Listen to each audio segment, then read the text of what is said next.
بسم الله الرحمن الرحيم. اللهم إن هذا الشهر المبارك الذي أنزل فيه القرآن وجعل هدى للناس وبينات من الهدى والفرقان قد حضر دیگه ما رمضان رسید فسلمنا فيه وسلمه لنا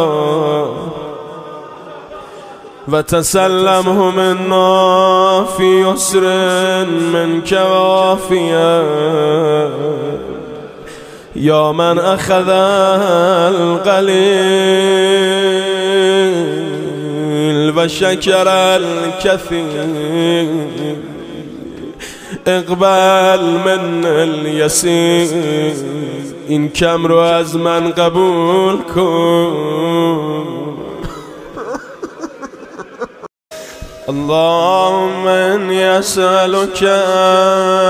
أن تجعل لي إلى كل خير سبيلا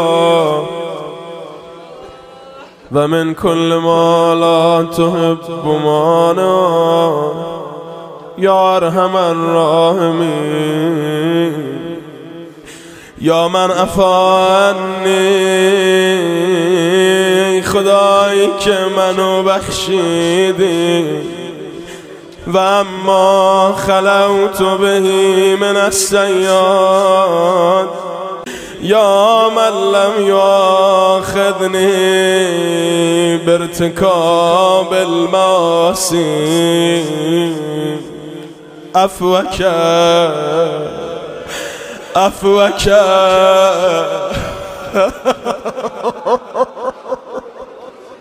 در التماس میکنم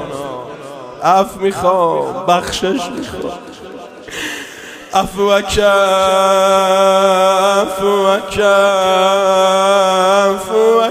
یا کریم ای کریم به حق کریم اهل